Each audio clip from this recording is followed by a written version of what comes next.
चंद ने बिना सोचे सब दिवस कुंडी लगा का संकल्प कर दिया। जब जाकर के महिला में पहुंची कुबेर भंडारी को आदेश दिया कि जाओ, महाराज ने अभी हमसे 7 बार सोना और मांगा था, उस सोने को भी जाकर के दे दिया। कुबेर भंडारी के जैसे इतने शब्द सुने, कुबेर भंडारी ने जवाब दिया है कि महाराज चाबी, जैसे ही चाबी की बात कही महाराज हरिश्चंद्र के पांव के तले धरती खिसक गई। कहने लगे कि मैं चाबी का तो पहले ही संकल्प कर चुका हूं। क्या? अरे मैं चाबी का तो पहले ही संकल्प कर चुका हूं।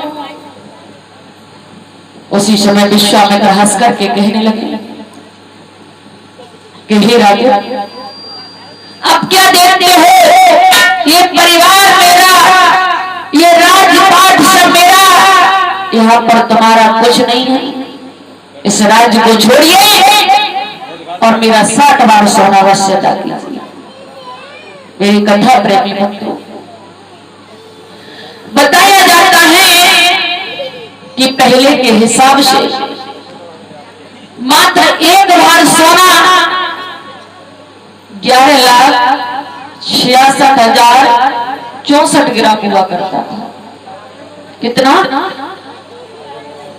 एक भार सोना पहले के हिसाब से 11,66,064 ग्राम हुआ करता था, लेकिन आज के हिसाब से 1 भार सोना 10 ग्राम के रूप में जाना जाता है।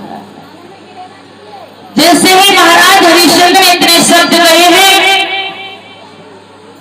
तो महाराज हरिश्चंद्र कहने लगे कि ठीक है, मैं चला जाऊंगा, मैं इस राज्य को छोड़ करके चला जाऊंगा। अरे तुम क्या जानते हो और तुम भी क्या जानोगे कि तुम्हें कोई राजा दानवीर मिला था। महाराज हरिश्चंद्र अपनी महारानी तारा के पास में पहुंचे और कहने लगे हैं कि महारानी तारा, दरवाजे पर एक साधु आया जिसने धोखे से सारा राजपाट मांग लिया।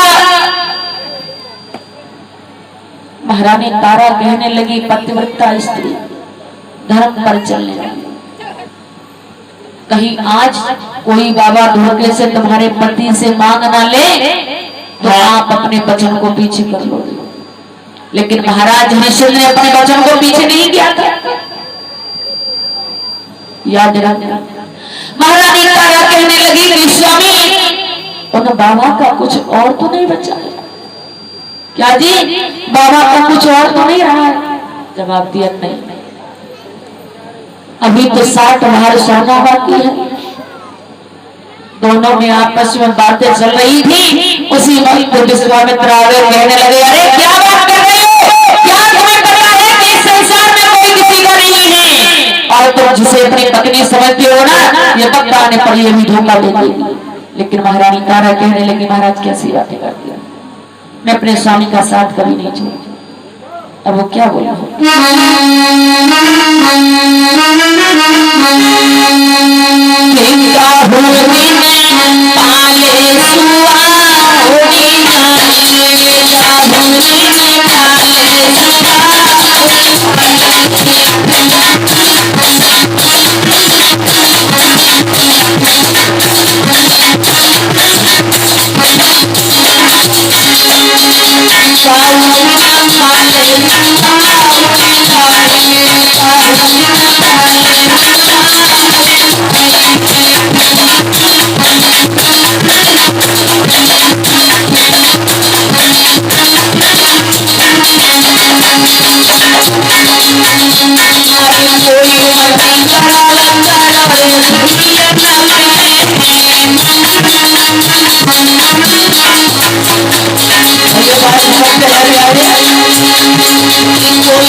महाराज हरिश्चंद्र कहने लगे हैं कि नहीं राजा, ब्राह्मण गण नहीं, मुझे अपनी पत्नी पर भरोसा है।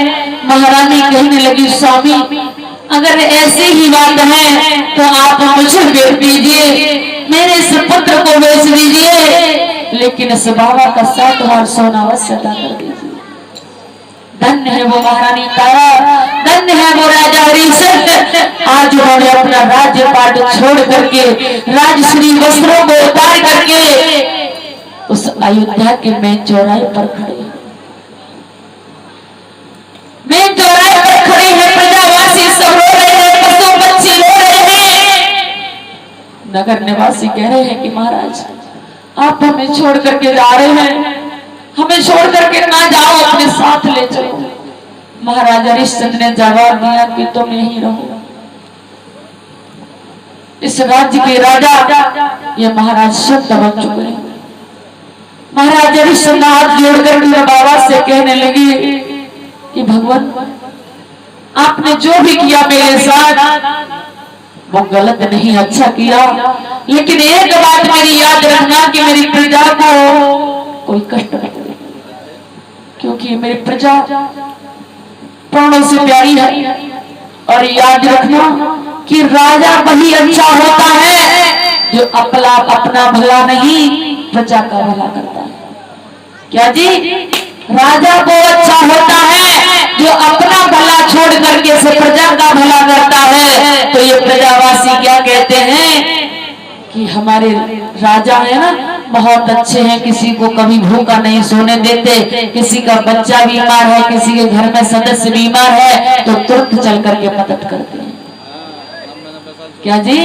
तुरंत चल करके मदद करते हैं। विश्वामित्र ने जवाब दिया कि राजा हरिश्चंद्र अरे तुम्हें इस बात से क्या मतलब है, ये प्रजा मेरी, ये राज्य मेरा, चाहे मैं अपने प्रजा के लिए दुख दूं या फिर कष्ट दूं।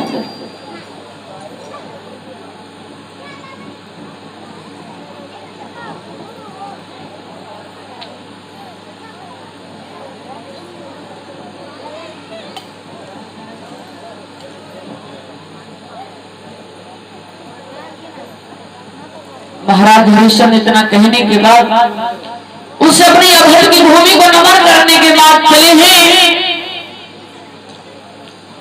वो नैनार रो रहे हैं। महाराज हरिश्चंद्र के नेत्रों में आंसू, अपने लिए नहीं अपनी पत्नी और बच्चे के लिए। क्यों? क्योंकि कहां वो राज्य से कभी निकले नहीं, आज वो नंगे पांव चौराहे पर खड़े हैं।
हरिश्चंद्र इतना कह करके जब चले जाते हैं, रास्ते में चलते जा रहे थे काशी की नगरिया में। बेटा रोहित को जब प्यास लगी तो कहा कि माँ, प्यास के मारे मेरा ये गला सूखा जा रहा है, थोड़ा सा मुझे पानी दे दो।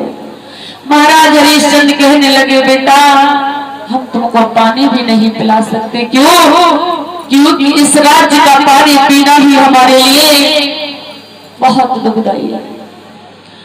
मधु बड़ोर की तरफ से 20 रुपए, चमन मथुरानी से 10 रुपए, प्रियंका मथुरानी से 10 रुपए, योगेश मकतुल की तरफ से 10 रुपए, सुनैना चौहान मथुरानी से 10 रुपए, मानवी चौहान मथुरानी से 10 रुपए, लक्ष्मी जुरानिया की तरफ से 21 रुपए और फलदान करती हैं, और रोशनी मथुरानी से 10 रुपए, पार्वती नवदिया से 10 रुपए, लक्ष्मी कलशवाली कन्या नवदिया से 11 रुपए, और बंटी कलशवाली कन्या नवदिया से 11 रुपए। ये भक्त भगवानी का दान देते हैं, आशीर्वादी कामना करते हैं। महाराज जब पानी की बात सुनी तो विश्वामित्र ने सुना तो जल ला करके दिया कि लो राजा हरिश्चंद्र, अपने इस पुत्र को पिला दीजिए और अपनी रानी के लिए पिला दीजिए। महाराज हरिश्चंद्र कहने लगे कि हे गुरुदेव, हे संत भगवान, आप इस जल को पीने की बात करते हो ना, आप इस जल को पीने की बात करते हो, जहां तक मेरा राज्य है वहां तक मैं लौट करके भी नहीं देखूं। पानी को महाराज ने वापस कर दिया। काशी की नगरिया में पहुंचे हैं, काशी में जाकर के आवाज लगाती है, यदि किसी को नौकर और नौकरानी की जरूरत है तो काशी के मैं चौराहे से जाकर के ले जाए। काशी के मैं चौराहे से जाकर के ले जाए।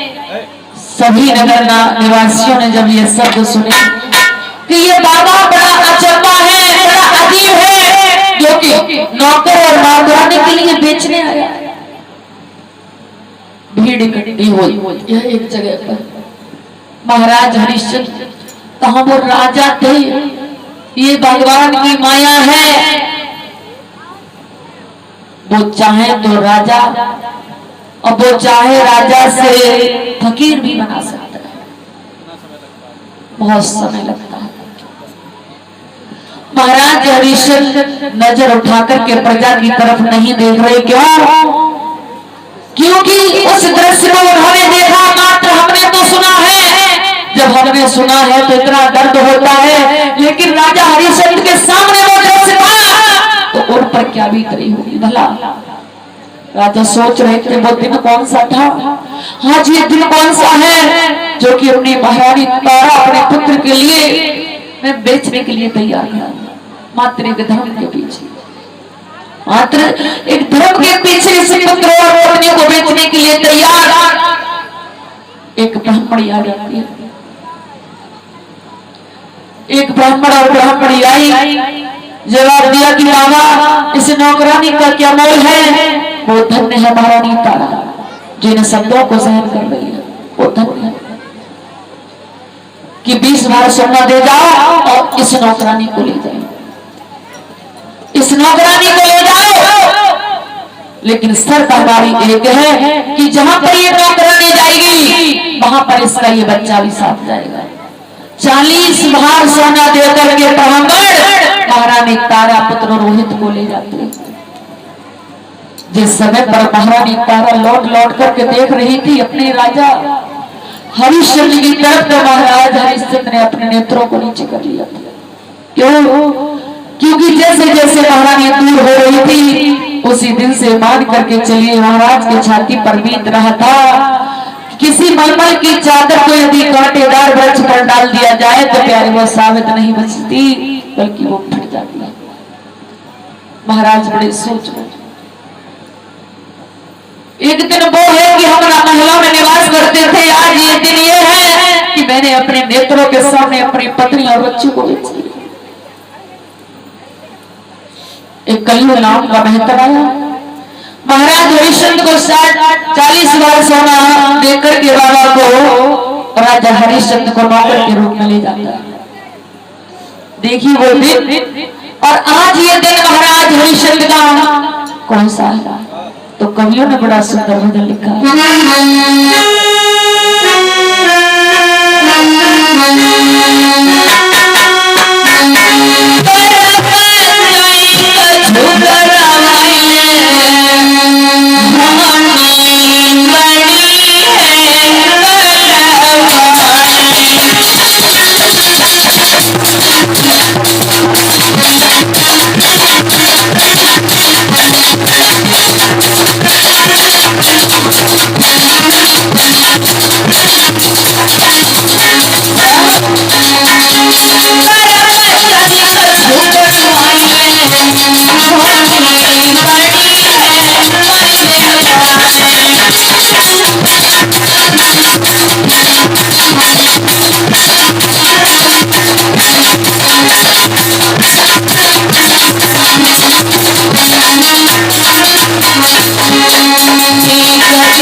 आज कल्लू नौकर के यहाँ पर मैकर के यहाँ पर वो नौकरानी करने लगे। इधर महारानी तारा एक नौकरानी बनकर के ब्राह्मणी के घर में कार्य करने लगे।